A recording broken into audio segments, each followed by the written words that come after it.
Mais pour commencer cette édition, l'association ALDA alerte sur la situation des locataires dont le logement est mis en vente par les propriétaires. Mon histoire est celle de ce logement situé au pied de la ZUB de Bayonne. Karine, assistante maternelle, était locataire dans cet immeuble de Bayonne, un T3 vendu depuis comme résidence secondaire. Quand elle a reçu le congé pour vente du propriétaire, elle avait 6 mois pour quitter les lieux et trouver une nouvelle location. Un défi impossible qui l'a menée au bord de la procédure d'expulsion. Moi, mon cas, on m'a jeté à la rue, quoi. Tu trouves pas, tu te démerdes, quoi. C'est injuste, quoi.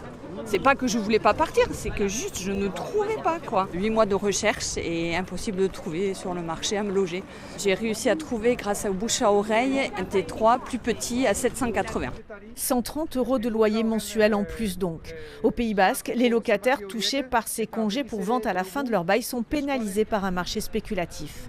Les prix de l'immobilier ont vraiment beaucoup augmenté, ils sont prioritaires pour acheter, mais ils n'ont pas les moyens de racheter et ils ont des difficultés à se reloger dans le parc privé où les loyers ont beaucoup augmenté et dans le parc social où finalement il y a peu d'offres. Le collectif pour le droit au logement ALDA reçoit depuis 2 ans de plus en plus de locataires désemparés avec la mise en vente du bien qu'ils occupent. En se basant sur des chiffres du ministère de la Justice, ALDA estime que la situation au Pays Basque est plus qu'alarmante. Les 5 villes les plus peuplées de France hors Paris ont moins de procédures pour congé qu'à Bayonne. Et ça montre le caractère anormal de la situation ici. ALDA formule cette proposition comme par exemple aucune procédure d'expulsion en cas de vente tant que les locataires n'ont pas trouvé de relogement.